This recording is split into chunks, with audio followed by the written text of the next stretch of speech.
Hello, everybody. Today is Wednesday, February 1st, and this is the Daily Thread. Woke up to some snow today. I was worried. Yeah, today is Yad Shevat. Happy birthday to you. Stop it. This is the day, I think we went over this on January 11th when it was your English birthday, but this is the 10th of Shvat. This is a very auspicious day. Not because it's my birthday, but because of the Rebbe. In part because of your birthday. It's also my father's birthday. Oh. Nissan Gordon. My father's 105th birthday. Okay, he was born in another Belarus. 15. He probably has another 15 years in him. He was born in Belarus in 1918. 1918. And came to Isn't that country. the year that the Red Sox won the World Series? I don't know. Maybe. I think it You was weren't alive then. If you want me to be, listen, I saw my father as being here always and eternal. Yes. Okay? I got the eternal part wrong. But in a way, he's always in my heart. So I don't feel that, of course, missing him physically, but it's been 33 years. So I'm not going to say I got used to it, but he's still very much in my heart. Even though today's his 105th birthday, my father was a redhead, kind of redhead. He had a lot of freckles on his arms and legs, but otherwise he didn't have any on his face. Am I allowed to say that? Like Joe Biden. Joe Biden has a lot of freckles on his arms and legs. I don't know that. The hair on Joe's legs stand up. On his left arm. Yeah. On his left arm, on his forearm, or around here, if you're looking here, yeah, he had like a little red dot. It was like a blood corpuscle. Red dot? And I have the same thing just above my knee. Really? And so I don't have that. when I look down, when I look down at my knee and I see that red dot, I always think of the red dot on my father's arm. Oh. So and I say, passed down from generation. And it's just something that I don't know if I don't think I needed that kind of instructions or simanim to think about him. Because I do think about him every day, and my mother as well in some fashion. But that red dot, I don't know where it comes from, but that it accentuates the memory. Anyway, today's also the day in 1950 that the Frierdiker Rebbe, Rabbi Yitzchak Schneerson, passed away. And a year later, in 1951, the Lubavitcher Rebbe assumed the leadership. It was a year later? Yeah, he didn't want to lead. He did not want to be Rebbe. He did not want to. As a matter of fact, in Lubavitch history, he put on he took off his long kapata and he put on a short jacket because the Hasidim wanted him to be a Rebbe. He said, "You want a Rebbe that wears a short jacket?" That's so interesting. But anyway, his first maimah that he issued, of course, very famous Basi Lagani, come into the garden, talking about, the Garden of Eden, Hashem's garden. And he said amongst his first words, I could give you a picture of that if you want to post it on the thing, on the video, a picture where he said that there's three great loves in the world that a Jew has to be conscious of at all times: love of Hashem, love of Torah, and the love of other Jews. And if you could check that off your list every single day, you're going to be okay. Okay? Absolutely. I didn't realize that there was a full year that there was no Rebbe. Well, that's why Yad Shevat, one Yad Shevat is marked as the yahrzeit of the Frierdiker Rebbe, the previous Rebbe, right. the Rayatz, as he's known. And the year later is marked as the day of the Rebbe Menachem Mendel Schneerson assumed the leadership of Chabad. So what was going on in Chabad and Crown Heights during that year of no Rebbe? I don't know. I wasn't born yet. Oh, I thought you were. You thought I was a teenager in 1951? I wasn't. Actually, if I was a teenager, I think I'm doing okay. Yeah, I'm looking pretty good for a teenager in 1951, but I wasn't. I think you're looking pretty good regardless. Oh. Thank you very much. I think we could end the show right now. No? Yeah. Okay. So thanks very much for joining us. Do you know what was going on then historically? Listen, I can't. I could tell you during the years that there was a Rebbe, how different it was, and it's astounding sometimes to me when you think about Chabad today. All these years later, 20. I don't know what it is. 19. The Rebbe died in 94. 94. So 24 years later. What is it? No, Abba. 28, 29 years later. No, yeah, 29. Yeah, 28. Well, it's going to be 29. Yeah. So it's I get 24. What math was that? No, it's 28. It was from the Regents. 28 was left over from the trigonometry regent. Oh, yeah. 24 years. 20. What did I say? 28 years. 28 years later, there are shluchim who go out as a shliach of the Rebbe who never saw the Rebbe. Well, yeah, now that's happening. Either they were little boys at the time, or they weren't born yet. But they're out there in the Indian Ocean, Mauritius, or in Bozeman, Montana. Bozeman. Or Chaim Shol is a little bit. The Chaim Shol is 40 or 41, so he remembers the Rebbe. But he went to he's met the Rebbe and got dollars from the Rebbe when he used to stand there on Sunday for 7 or 8 hours. How old was the Rebbe when the Rebbe took leadership? Well, he was born in 1902, so you tell me.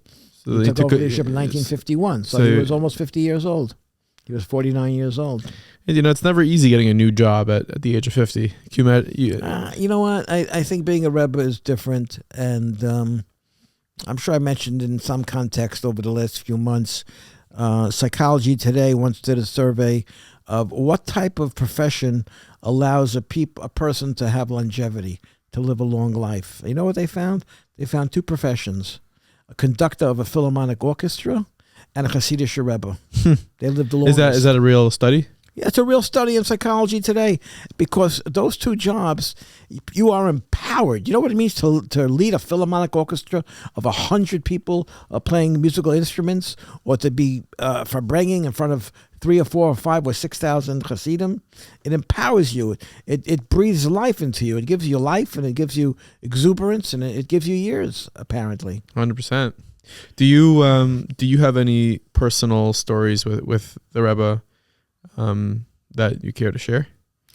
Do I have any personal stories? Of course, I was there many times. I mean, I have a lot of stories. One that stands out the most to you? Well, when I was, I remember one. I told this one at the when I was in the Tzemach Tzedek Shul on my father's yard site this year, a few weeks ago over Hanukkah. I've told the story in the past too, but people don't remember it, so I always tell it to them, and they're always left aghast. But I was about 5 years old, and it was Erev Yom Kippur, and I was hanging around with my grandfather, Yochanan Gordon. I guess, I don't know, my father must have gone to the mikveh or something on Erev Yom Kippur. He was somewhere, but believe it or not, Yochanan Gordon, who was a gabbai in 770, I guess did babysit sometimes. So I was just... Your grandfather? I remember he was holding my hand, and he led me into the Rebbe's room, and was standing on the side of the room, and there's a custom to give malchus on Erev Yom Kippur, and he gave the Rebbe malchus. He took I think it was like a leather strap. It's very ceremonial. Not the kind of malchus you read about in the Gemara, right, where they try to knock the guy out. It wasn't that kind of thing. But I remember the Rebbe being hunched over his stender, and my grandfather, Rabbi Yochanan, tapping him in different parts of his back, his shoulders, the back, and so on and so forth. So that's a pretty outstanding memory to have as a 5-year-old. And of course, I went for dollars many times. I davened in 770 many times. Saw him walk in and walk out. I went there with my father before my bar mitzvah, and I went there with Ima before we got married. So it'd be helpful if you would tell me 30 seconds before we want to do this program what you want to talk about, so I can think about it a little bit. But that's what comes to mind for now. That's totally fine. And again, today's a special day. It's Yad Shevat. I don't know. Is it a kapata day? I don't know if it's a kapata day. It might be. I don't think so. No? No. You don't think so? You're not wearing a kapata. I'm not, which is... You didn't check. Might be problematic. I don't think Yochanan's not wearing his kapata either. There's got to be a kapataday.com. I'm sure I'm going to get a lot of feedback on a chat that I'm on. I don't know if it's a kapata day. Well, listen, Chabad is going strong. The words of the Rebbe, are more alive today than ever. His shluchim are out in the world, and I had, of course, Rabbi Elkanah Shmutkin on my Meaningful People podcast. And what did I say? I don't know. So you said Yochanan. No, I said Elkanah. Okay. Elkanah Shmutkin on Meaningful People, and we discussed, perpetuating the Rebbe's legacy and Well, let me put it this way. The Rebbe passed away in 1994, okay? The prognostication at the time was that Chabad is finished. That without the Rebbe, it's going to peter out. It'll take a few years, but it's going to dissolve. It's going to, just disappear into history. I don't think anyone is ever more wrong. Whoever prognosticated that, I don't think anybody was more wrong than that. Who did prognosticate that? I don't know, social scientists, sociologists, critics, people that really have no say in anything like this really happening. They anticipated it. The Rebbe had very strong leadership, very loyal, dedicated Hasidim. And without the leadership, and look, it's 28 years later, and without an heir apparent, without a Rebbe to assume his role, there isn't one. There isn't anyone that qualifies for the job. Now, for those who maybe aren't so familiar with Chabad, they might say, well, why isn't there an eighth Rebbe of Lubavitch? How come? You're asking me, or you can have an answer? No, I'm asking you. I don't know. I don't think there's anybody that... Is it? Well, was there only supposed to be seven Rebbes? Listen, the Frierdiker Rebbe had 3 daughters. He had no sons. Right, and the Rebbe had no children. What? And the Rebbe had no children. The Rebbe had no children. So, are you saying if the Rebbe did have children, there would be another Rebbe? But I'll tell you what the White House spokesperson says. I'm very curious how this connects. She's trying to wiggle out of a question. She says, "I'm not going to get involved in hypotheticals."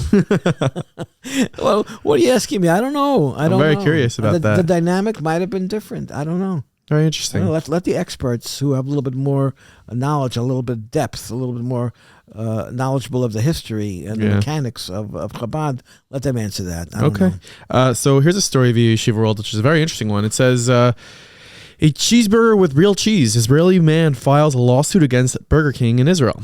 A former Israeli man filed a lawsuit against Burger King for a misleading sign that caused him to eat a non-kosher meal. Ynet reported. The incident occurred at the Burger King branch in Azrieli Hod Hasharon Mall. According to the plaintiff, after he saw that the fast food store had a sign boasting a hechsher, he bought a cheeseburger that he thought was made with vegan cheese. His meal tasted so good that he asked the staff how the cheese tasted so genuine, and was shocked and distressed when they responded that the cheese was actually cheese. It was dairy. The staff then informed him that the branch was no longer kosher. In response, Burger King said that a decision was made in 2021 to turn their branch into a non-kosher one, and the company asked the mall to remove the kosher certificates. The chain claims that the mall management later informed them that they removed the signs, but apparently they didn't remove all of them. So this Yid had a cheeseburger. I think the slogan for Burger King is "Have it your way," right? Have it your way. I think that's Burger King. Right? Whopper, Whopper, Whopper, Whopper. No, the Burger King is a Whopper. I don't know, but it could very well be the meat is kosher. I don't know. But there's cheese and meat. No, that's a separate problem.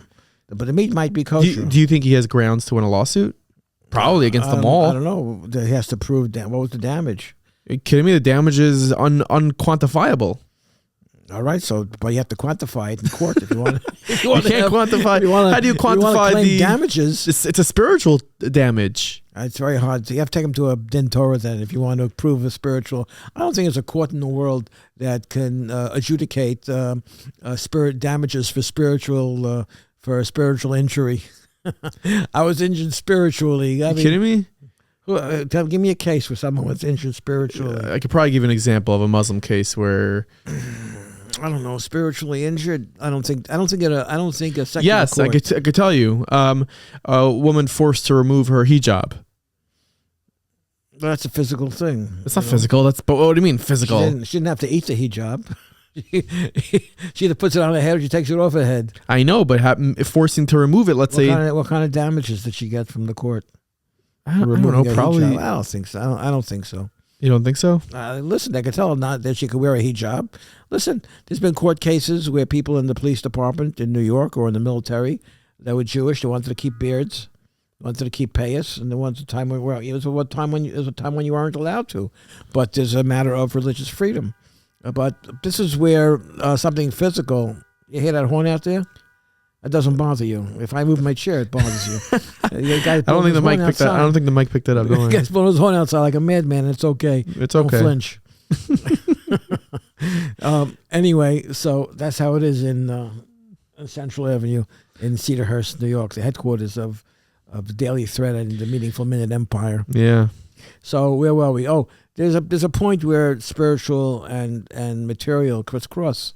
I guess when it comes to a beard, it could be when it comes. Okay, listen, you know what? The regulations in the military wasn't that you're not allowed to have a beard because you might be, if you're Jewish, let's say, you might be a religious person. No, the regulation was they don't want to have any hair on your face, but you want a beard for religious reasons. That has nothing to do with the regulations that they want to have a clean-shaven person. That used to be a rule in the New York Yankees. Yankees were not allowed to have any facial hair. I think it's still no beards. Still a rule. And it was even for a while. If I remember correctly, it still applies. No one in the Yankees could have facial hair. No. Well, if anybody want to challenge in court, they would win. No one has a mustache on the Yankees or a beard. Are you thinking, you're going through the whole roster? What are you doing? Yeah, I'm going through the Rolodex in my head. Okay, there's guys with beards. Who? Professional. Name one. I know about the Yankees. I'm talking about the Yankees. It's the Yankee rule. I don't know. But also there was a time when the hair wasn't allowed to be below their collar in the back either. So that I don't think is a thing. I think George Steinbrenner had a problem with Don Mattingly once and ordered him to get a haircut. It was like being in yeshiva, being on the Yankees. You know how yesterday we started off our episode by saying it's a 50-year record that was made About snow? About snow. Well, guess what? It snowed this morning a little bit. Central Park recorded the first measurable snowfall of the season this morning with nearly half an inch as of 5:30 a.m. This is the first measurable snowfall for the season since record keeping began in 1969. We mushed. We broke the curse. But it's all we gone. broke the record. It's all gone now. We just spoke about this yesterday, though, and the day we brought it up, it's like, Mike Francesa, the former radio host. Yeah, the sportscaster. He's known that if he says something, the opposite happens. Really? So if he says, you know what, I think the Jets are going to go undefeated this season, then that means the Jets are going to lose every single game this season. So my father used to be very reluctant to take his car to a car wash. Why? Because he said as soon as he takes his car to a car wash, it's going to rain. And that'll make the car wash unnecessary. Yeah. So he very, very reluctantly, the car had to be really, really dirty on the outside. Yeah. For take it to a car wash. Couple of news stories. Nikki Haley is running for president. No, she didn't say so yet. She's officially announcing on February 15th that the Post and the Courier are saying. So Nikki Haley's running for president. So that's news. I think we'll hear a lot of people are running for president, and in all likelihood she's not going to be the nominee. I don't know. Listen, there's nothing wrong with running for president. But I think you should run for president, maybe. When Trump ran for president during those first debates, if you remember correctly, if you remember accurately, Mike Huckabee was on the stage, Bush was on the stage, Ben Carson was on the stage. Low energy Jeb? There was Marco Rubio. Small hand Marco? There was like 17, 18 people in the early debates. Yeah. And then the primaries, chopped them off one at a time. 100%. Kol hamaba hareza meshubach. The more there are, the better off we are in terms of choosing. Speaking of the more they are, it seems like there's more hidden documents by Joe Biden. The FBI is searching President Biden's Delaware beach house amid ongoing classified document investigation. Biden's lawyer says the search was planned. So they're searching everywhere for classified documents. And they're finding every place they look, they're finding them. And then what? Let's take your rule. And then what? The real story is what's in those classified documents. And the Department of Justice does not want to tell the Senate committee overseeing, it's supposed to do oversight over matters like this. They don't want to reveal what's in those documents. Well, what's in it that could be... I don't know. What's in the document? Any documents could be that we have a nuclear weapon pointed at Moscow. And it could be fired and hit the Kremlin, let's say, for example, in 90 seconds. Why would he bring it home? What? Why would he bring it home to Delaware?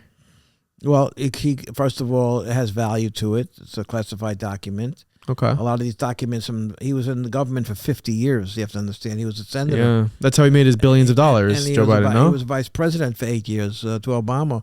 Yeah. And his son, who has a criminal record and has a history of being a drug addict, had access to that house, and that was his home address. Yeah, that's where he got his bills. That's where his credit card bills came. Yeah, from. We're doing some rapid fire news stories today. The next story is that Tom Brady is retiring, so he is done. I have a feeling after the last playoff game. So that's that. So he's going to be he's retiring. He's going to become or he might end up on the Jets. Maybe as a coach. Like No, he's not- the Jets and the Mets, they specialize in getting players after they Washed out? Yeah, after 90% of their talent is gone. I hear you. Because you know what? It sells tickets. People will be excited about it. They're going to fill up a stadium for a couple of weeks, for a couple of games. There is another story that I think is interesting, and we can sort of chime in, right or wrong. Okay, so this story is about an athlete whose name is Stephen Curry. He's a Biden supporter, but he moves to block low-income housing near his $30 million mansion, right? So the story goes that NBA superstar Stephen Curry, who publicly endorsed Joe Biden for president in 2020, is opposing a low-income housing development near his $30 million mansion, according to a local news report. We hesitate to add to the "not in our backyard" rhetoric, but we wanted to send a note before today's meeting. Safety and privacy for us and our kids continue to be our top priority, and one of the biggest reasons we chose Atherton as home. Steph and his wife Aisha Curry wrote a letter to the officials in Atherton.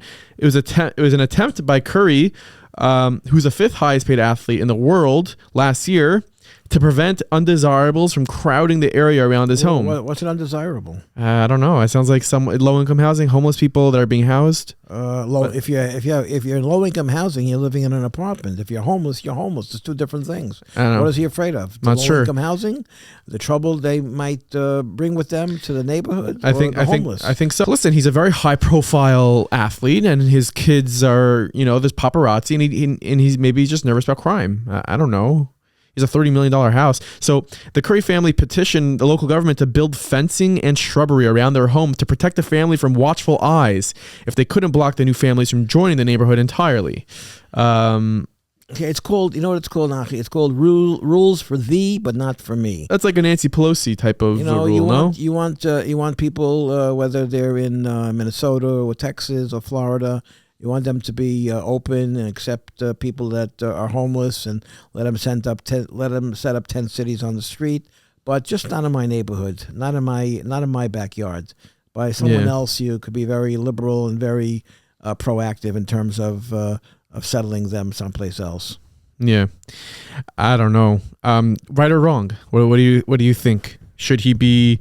No, listen, I understand why he's in a $30 million mansion. No, that's not the question. The question is should he be coming out publicly and trying to block these people from moving near him? I think public personalities, if they owe anything to the public, they owe to the public to be consistent in their positions, not to be right. If he supported Biden and he supported his policies, then don't teach a new generation of people how to be a hypocrite, because it's not a healthy thing to be a hypocrite. Be consistent. Be sensitive to if other people don't want homeless people in their neighborhood. So support the effort to clean it up and get these people. Right. Don't get rid. I'm not saying to get rid of the people. I'm not saying wash them away with a high-powered water hose. Yeah. I'm saying help them find housing. Help them find government-supported housing. But don't push them away to someone else's neighborhood. It's like the gardeners in the fall. They blow the leaves. You ever see these leaf blowers on the street? They don't sweep up the leaves. They just blow it to the next guy's property. So and the next guy gardener come also with a powerful leaf blower, and he blows the leaves to the next guy's property. The leaves never go anywhere. Right. They just get blown from one part of the block to the other part of the block. That's exactly like this. I'm sure Curry's in favor of low-income housing, but he's in favor of it being built someplace else, not near him. Yeah, that's what I think.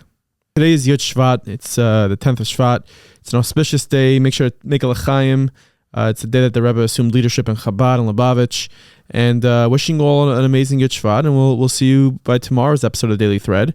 Tomorrow we'll talk about Tu B'Shvat, which is coming up next week. Tomorrow will be ready. the last episode. Maybe we should have for Tu B'Shvat, which is. Should we do a dried fruit tasting? Maybe we should have some stuff here. I don't eat that stuff. Well, so you don't eat fruit? It's like dried fruit, no? Well, you get stuff that you haven't had, I guess, before. You were celebrating the growth of the rebirth of the trees. Okay, maybe. So we'll bring some stuff in here. You can taste it, and after we finish recording, you can spit it out. Okay, sounds. I once saw on the appetizing. news. I saw a guy who was he was a taster for Entenmann's Donuts. You would think the guy was huge, right? Yeah. But he said on the news story that he bites into the donut, he chews it, and then he spits it out. He never swallows the stuff. He never swallows the donut. That is self-control. So he says he stays skinny. That is self-control. And this is the Daily Thread. Make sure to send us an email, thedailythread@meaningfulminute.org. And we hope you go ahead and subscribe to our WhatsApp status. We'll see you all tomorrow.